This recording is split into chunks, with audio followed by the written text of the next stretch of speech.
नमस्कार दोस्तों। आज हम जो कवर करने वाले हैं वह उपनिषद। जहाँ तक है हम कॉम्प्रिहेंसिवली कवर करेंगे इसको। कोशिश करेंगे कॉस्ट बेनिफिट रेशियो को बनाए रखें। तो हम स्टार्ट करते हैं आज का टॉपिक। अब देखिए, जब हम उपनिषद की बात करते हैं तो हम पहले ये जानेंगे कि उपनिषद एक्चुअली में है क्या। अगर हम देखते हैं तो उपनिषद वेदास का लास्ट पार्ट है, तभी हम उसको क्या बोलते हैं, वेदांता। मतलब जो वेद के अंत में आती है उसको क्या बोलते हैं, उपनिषद। अब वेद के जो वेद्स हैं उसके अंदर एक कर्म कांड भी होता है और ज्ञान कांड भी होता है। जब हम कर्म कांड की बात करते हैं तो उसमें ब्रह्मणास वगैरह आ जाते हैं। जब हम ज्ञान कांड की बात करते हैं तो उसमें उपनिषद आ जाती हैं। तो आज हम जो बात करने वाले हैं वो हम ज्ञान कांड के बारे में बात करेंगे। अब एक ज्ञान कांड क्या होता है, इसके अंदर आपको नॉलेज लेनी है। नॉलेज किसकी लेनी है, कि आपको लिबरेशन कैसे लेना है, आपकी नॉलेज के थ्रू, ना कि रिचुअल्स के थ्रू। आप टोटली रिचुअल्स इसमें डिस्कार्ड कर दोगे, फोकस करोगे किस पर, लिबरेशन थ्रू नॉलेज। ठीक है, तो अब देखिए यहाँ पंडित जी बैठे हैं, ये क्या बोल रहे हैं कि आप रिचुअल करोगे तभी भगवान मिलेगा। तो ये किसके अंदर आएगा, ये कर्मकांड के अंदर आएगा। तो ये हमारे उपनिषद का पार्ट नहीं है। जब आदि शंकराचार्य जी आते हैं, जब वो बोलते हैं ब्रह्म सत्यम जगन मिथ्या जीवो ब्रह्मे ना प्रहा, मतलब ब्रह्म ही सत्य है और ये जग पूरा मिथ्या है। जीव और ब्रह्म एक ही है, दोनों अलग अलग नहीं है। तब ये किसकी बात करते हैं, उपनिषद की टीचिंग्स की बात करते हैं। तो हमको यहाँ जानना जरूरी है, यह डिफरेंस है कर्मकांड और ज्ञान कांड के अंदर। ये ज्ञान की बात कर रहे हैं यहाँ पर कि ब्रह्म और मैं एक है, ये हमको जानना है। इसके लिए आपको कोई रिचुअल्स करने की जरूरत नहीं है, आप बस ये जान लोगे तो आपको मोक्ष की प्राप्ति हो जाएगी। ये इनकी जो वेदांत फिलोसफी है हम अच्छे से डिस्कस करेंगे। वो कब करेंगे, या तो जब हम षट दर्शन पढ़ेंगे तब करेंगे, या फिर जब हम मेंस के लिए इनको अलग से पढ़ेंगे एज अ फिलोसफर, तब कवर करेंगे। तो अभी के लिए हम आगे बढ़ते हैं। अब देखिए, उपनिषद के 4 जो महाकाव्य काफी इंपॉर्टेंट हो जाते हैं। क्वेश्चन आ सकता है कि 3 दिए हों आपको, डिफरेंट कोई एक और दिया हो, तो इनको आपको जानना जरूरी है। और इसके बाद हम बाद में लिंक भी करेंगे कि ये जो चारों महाकाव्य अलग अलग किस उपनिषद से कनेक्टेड है। और हमको ये भी जानना है कि जो उपनिषद हैं वो किस वेद आदि की पार्ट है, क्योंकि वो वेद के अंत की पार्ट है। तो कोई ना कोई उपनिषद किसी ना किसी वेद के अंत की होंगी। तो वो भी हम डिस्कस करेंगे। बस यहीं से क्वेश्चन बन सकते हैं मैक्सिमम। बाकी जो थोड़े थोड़े हर एक उपनिषद में छोटी छोटी चीजें हैं जो प्रीवियस ईयर भी आए वो भी हम डिस्कस करेंगे अभी। अब हम जानते हैं उपनिषद के वर्ड का मीनिंग। अगर आप देखते हैं तो उपनिषद के अंदर उप का मतलब होता है नियरनेस, नी का मतलब टोटलिटी, सेट मतलब टू सेट। मतलब आप अपने गुरु जी के पास बैठो पूरे डिवोशन के साथ। आप एक तरीके से उनकी शरण में हो और उनसे ज्ञान लेना चाहते हो। और पूछ रहे हो कि जैसे यहाँ पे इनके शिष्य पूछ रहे हैं कि tell me the world secret, कि मुझे दुनिया के सीक्रेट बताओ। तो यहाँ पे क्या बोल रहे हैं शंकराचार्य जी, अहम ब्रह्मास्मि, कि मैं ही ब्रह्म हूँ।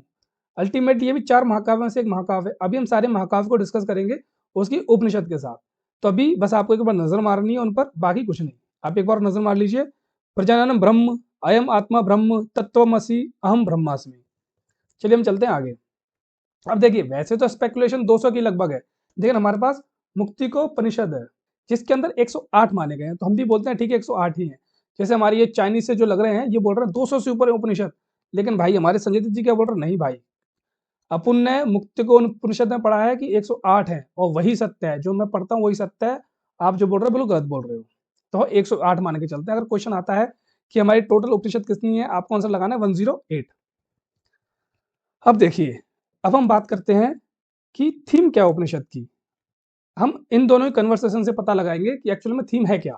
यहाँ बुद्धा जी पूछ रहे हैं कि भाई आप ये बताइए कि वेदास का स्पिरिचुअल लाइफ में मतलब क्या है। आप तो कर्मकांड की बात करते हो, आप ऋग्वेद में अपने जो 33 देवी देवता हैं उनको पूजने की बात करते हो। तो इसका स्पिरिचुअल लाइफ में क्या मतलब है एक्चुअली।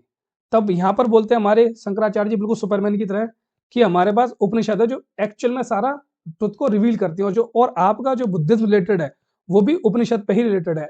जबकि सच्चाई तो ये है, दुनिया के जितनी भी रिलीजन है, जितने जो भी चीज मतलब आप देखते हो सेक्ट बन रही है, कुछ भी बन रही है, उसका कहीं ना कहीं वेद जो बेस होगा वो उपनिषद का ही होगा। अब हम चलते हैं आगे। तो फर्स्ट पॉइंट वही है कि वैदिक रेवल्यूशन है इसके अंदर। फोकस किस पे, ब्रह्म विद्या पे, ब्राह्मण पे, मतलब भगवान पे फोकस है कि हमको भगवान को कैसे पाना है, हमको लिबरेशन कैसे लेनी है। ये एंटी रिचुअलिस्टिक है, मतलब इसमें कोई भी रिचुअल नहीं होता है। ये ट्रू नॉलेज और सेलिब्रेशन की तरफ फोकस करता है। ये हम सबको डिस्कस कर चुके हैं। हम चलते हैं आगे कि एक्चुअल में जो उपनिषद की इंपॉर्टेंस क्या है। अब देखिए, इंपॉर्टेंस क्या होती है। अभी हमने 2 मिनट पहले मैंने आपको बताया था कि जितने भी फिलोसफिकल थॉट आए हैं हमारे इंडिया के सारे के सारे लगभग किसी पर बेस्ड है, हमारे उपनिषद पर बेस्ड है। तो ये हमारी central to Indian philosophical thought है हमारी उपनिषद, ठीक है।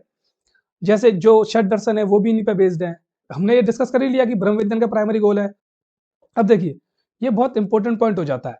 4 महाकाव्य हाईलाइट नॉन ड्युअलिटी, मतलब चारों महाकाव्य क्या हाईलाइट कर रहे हैं, नॉन ड्युअलिटी। अब नॉन ड्युअलिटी क्या होती है, नॉन ड्युअलिटी होती है कि मैं और ब्रह्म, मतलब मैं और भगवान अलग-अलग नहीं है, दोनों एक ही हैं। हम बोलते हैं ना कि इंसान ही भगवान है, इंसान में ही भगवान है। तो वही बोलती है नॉन डुअलिटी, कि आप अलग-अलग नहीं हो, इंसान जो है वो एक अंश है भगवान का और आप साथ में मिले हुए हैं। अब इसके अंदर थोड़ा-थोड़ा वो अलग हो सकता है कि विशिष्ट अद्वैत आ जाता है, अद्वैत आ जाता है, द्वैत आ जाता है, तो उनकी थोड़ी फिलॉसफी अलग है। वो हम डिस्कस करेंगे, या तो यहाँ करेंगे डिस्कस, अगर यहाँ नहीं करते हैं, तो जो हमारा नेक्स्ट लेक्चर होगा शब्द दर्शन पे, उस पे डिस्कस करेंगे। चलिए हम आगे चलते हैं। लास्ट पॉइंट देख लेते हैं। इसमें क्या जो उपनिषद है बहुत क्रूशियल है अंडरस्टैंड करने के लिए, क्या इंडियन हिस्ट्री को और कल्चर को, क्योंकि लगभग हमारा जितना भी कल्चर है वो बेस्ड है उपनिषद पे। आप अगर नॉर्मल कन्वर्सेशन भी करते हो ना, तो उसमें भी आप लगभग उपनिषद की बातें काफी करते हो कि ये सब मोह माया है, ये सारी चीजें, तो वो सब उपनिषद का ही निचोड़ है, जो हम लोग कल्चर के थ्रू हमें मिलता आया है, हमारे पेरेंट्स हमने सुना है और वो ट्रेडिशन से चला आ रहा है, तो हमको अल्टीमेटली कुछ ज्ञान उपनिषद का ही मिलता है। और जितनी भी आगे डेवलपमेंट होने वाली वो भी लगभग इसी पर डिपेंड करती है। अब देखिए हम ये जानते हैं कि जो उपनिषद है इनको दुनिया भर में कैसे लाया गया, इसमें कौन कौन से पर्सन थे जिन्होंने इसको ट्रांसलेट किया। अगर हम बात करते हैं तो सबसे पहले हमारे दारा सुको थे। आपको पता है दारा सुको थे, बहुत अच्छे मुस्लिम रूलर हुआ करते थे, लेकिन का सर काट दिया था औरंगजेब ने और प्लेट पर दे दिया था। वो भी बहुत खतरनाक सीन था, लेकिन ठीक है। तो दारा सुको ने क्या बोला कि भाई मैं सब ट्रांसलेट कर दूंगा, सबको ब्रह्म का ज्ञान दिलाऊंगा। ऐसे ही नहीं, ठीक है आप मुस्लिम हो वो सब ठीक है, लेकिन आपको उपनिषद का ज्ञान लेना जरूरी है, क्योंकि वो एक्चुअल में ब्रह्म विद्या दे रहा है, आपको भगवान से एक कर रहा है। तो दारा सगो ने सारी ट्रांसलेट की, उन्होंने लगभग 50 उपनिषद ट्रांसलेट की संस्कृत से पर्शियन के अंदर। और उनका जो कलेक्शन उसको बोला जाता है सिर्र अकबर। आपको अच्छे से याद रखना है, ये क्वेश्चन डायरेक्ट आ सकता है कि दारा सगो ने के जो कलेक्शन का नाम वो क्या है, वो सिर्र अकबर नाम है। 50 उपनिषद ये आना थोड़ा मुश्किल है, लेकिन सिर्र अकबर यहाँ से क्लियर बनता है। अब देखिए जो फर्स्ट इंग्लिश ट्रांसलेशन है वो ऐत्रेय उपनिषद का किया था, किसने, कोलब्रुक ने किया था 1805 में। अब इससे एक चीज और आती है, शायद यहाँ मैंने मिस कर दिया है, जो हमारे मैक्स मिलर साहब थे उन्होंने भी 1879 में कुछ उपनिषद ट्रांसलेट किए हैं, तो अगर उनका नाम भी आता है तो आप मेंशन कर दीजिएगा, आप लिख लीजिए अपने नोट्स में इस चीज को। और देखिए अब क्या हुआ, जब कोलब्रुक ने कर दिया ट्रांसलेट, उन्होंने बोला कि मैं सब अंग्रेजों को फैमिली की इंपॉर्टेंस में ज्ञान दूंगा। अब क्या है ना, इसमें जो ऐत्रेय उपनिषद है उसमें ये बताया गया कि फैमिली कितनी इंपॉर्टेंट लिबरेशन के लिए। अभी हम डिस्कस करेंगे ऐत्रेय उपनिषद को, तो वहीं डिस्कस करेंगे। लेकिन आपको पता है वेस्ट में फैमिली की वैल्यू थोड़ी कम है, इसलिए कोलब्रुक ने ट्रांसलेट कर दी उसको, क्योंकि फैमिली को काफी ज्यादा फोकस किया गया है। अब आते हैं हमारे राजा राम मोहन राय के बारे में। तो ये बोलते हैं भाई साहब कुछ तो मेरे लिए छोड़ दो, सब कुछ आपने ट्रांसलेट कर दिया तो मैं क्या करूंगा। तो उन्होंने कोई बात नहीं, मैं कहना ही कर लेता हूँ ट्रांसलेट। तो उन्होंने केनो उपनिषद ट्रांसलेट की थी 1816 के अंदर। अब देखिए 1930s में ये इंपॉर्टेंट बन जाता है, 10 प्रिंसिपल उपनिषद 1938। ये इंपॉर्टेंट है क्योंकि इसके अंदर 10 प्रिंसिपल उपनिषद को क्या किया गया है, ट्रांसलेट किया गया। और किया किसने था, एक आयरिश पोएट था W.B. यीट्स। उन्होंने किसके साथ किया, श्री पुरोहित स्वामी के साथ ट्रांसलेशन किया इनका, और पब्लिश कर दिया 1938 में। अब आप एक काम और कीजिएगा, यहाँ पर श्री राधा कृष्णन जी जो हमारे वाइस प्रेसिडेंट थे, उन्होंने भी कुछ उपनिषद को ट्रांसलेट किया, एक बार आप जाके चेक कर लीजिएगा, उसको भी अपने नोट्स में ऐड कर लीजिएगा। अब हम आते हैं सीधे सीधे किस पर आएंगे हम लोग, बृहदारण्यक के उपनिषद के ऊपर। और सबसे पहले हम मिलेंगे अपने सिद्दीकी साहब से। तो सिद्दीकी साहब क्या बोल रहे हैं, अपुनी भगवान है। तो कुल मिला के जो इस उपनिषद का निचोड़ है वो क्या है, अपुनी भगवान है, अहम ब्रह्मास्मि। देखिए एक आ गया ना पहला महाकाव्य यहाँ पर, अहम ब्रह्मास्मि, मतलब मैं ही ब्रह्म हूँ, मैं ही भगवान हूँ। भगवान और मैं अलग नहीं, अगर मैंने खुद को पहचान लिया इसका मतलब क्या है, मैंने भगवान को जान लिया। अब सबसे पहले हम जानेंगे इनको लिखा किसने था। इनको लिखा था सेज यजनवालक्य ने। इनकी और इनकी वाइफ की एक कहानी बहुत ज्यादा पॉपुलर है, इसको लेकर कभी फिर डिस्कस करेंगे, यहाँ पर टाइम वेस्ट हो जाएगा नहीं तो उस चीज के लिए। अब देखिए सेकंड पार्ट जिसमें इंपॉर्टेंट है, ये किस चीज का पार्ट है, ये सतपथ ब्राह्मण का पार्ट है, ये बृहदारण्यक उपनिषद, और ये यजुर्वेद का भी पार्ट है। देखिए अभी हमने इसमें डिस्कस किया था कि इसमें अपुनी भगवान है वाला कॉन्सेप्ट है। जैसे आत्मन इज द हायर सेल्फ, आत्मन सबसे ऊपर है, सोल की इमोर्टलिटी है, सोल कभी नहीं मरती, इल्यूजन ऑफ डुअलिटी मतलब हम अलग अलग नहीं है, यूनिटी ऑफ रियलिटी है कॉन्सेप्ट। देखिए unity of reality concept actual में क्या कहता है कि जो ये रियलिटी है वो ऑब्जेक्टिव है, बस हम लोगों को सब्जेक्टिवली दिखाई देती है। इसके बारे में फिलोसफी में जाएंगे तब डीप में पढ़ेंगे। अभी आपको जो इसमें रेड रेड में पॉइंट है उनको ज्यादा फोकस करना है, स्पेशली यज्ञवालक के अहम ब्रह्मास्मि। It is the oldest and largest Upanishad, सबसे बड़ी उपनिषद है और सबसे पुरानी उपनिषद है, सतपथ ब्राह्मण का पार्ट है।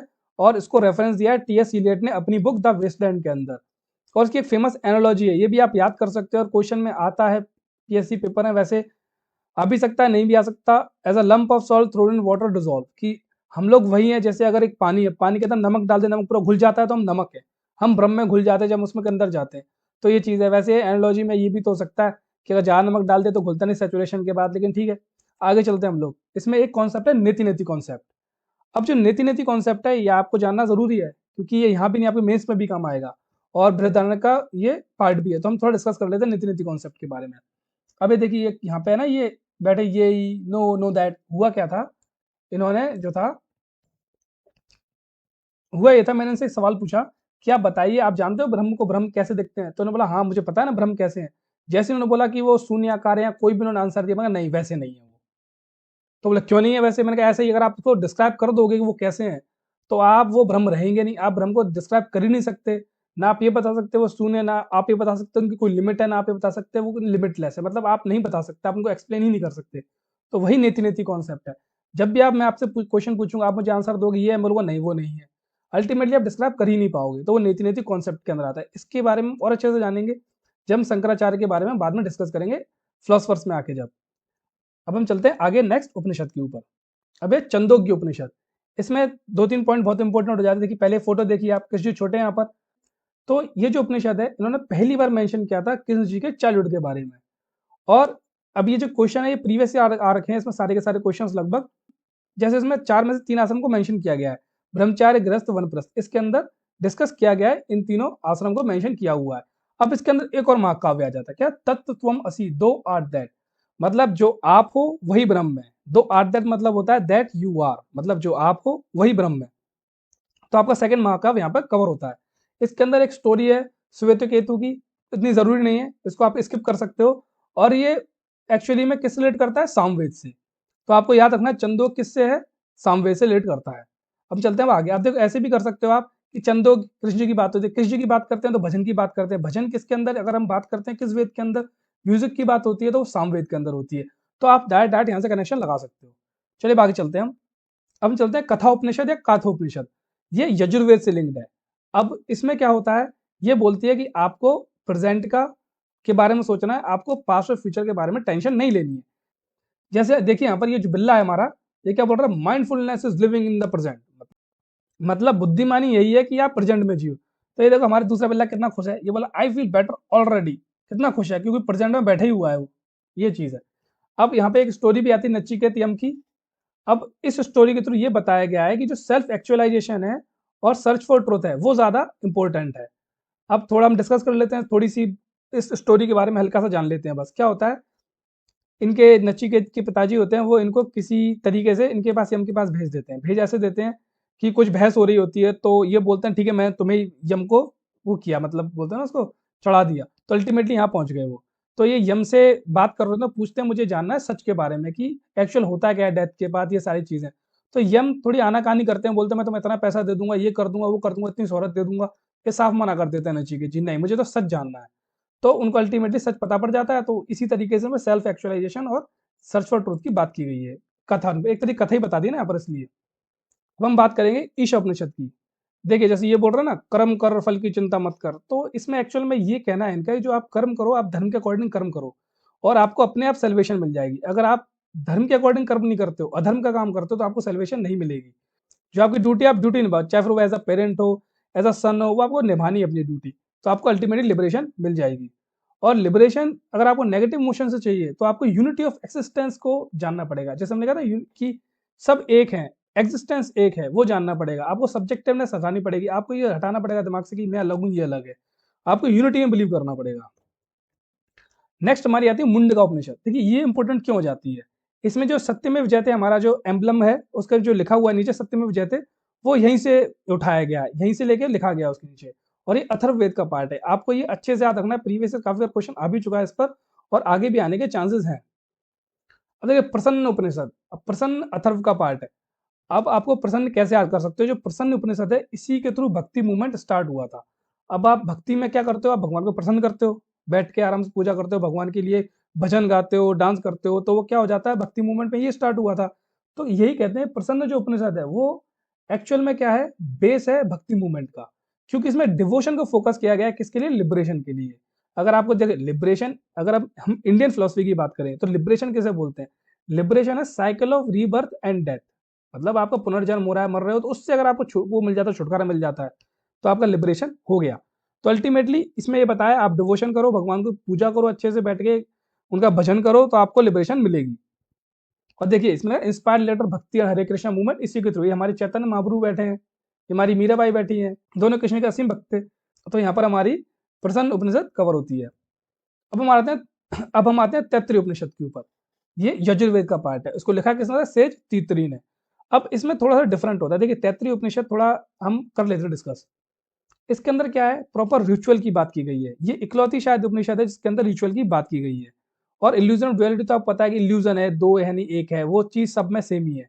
अब हम बात करें कॉन्सेप्ट ऑफ फाइव शीट, पंचकोश की बात की गई है तैत्तिरीय उपनिषद में।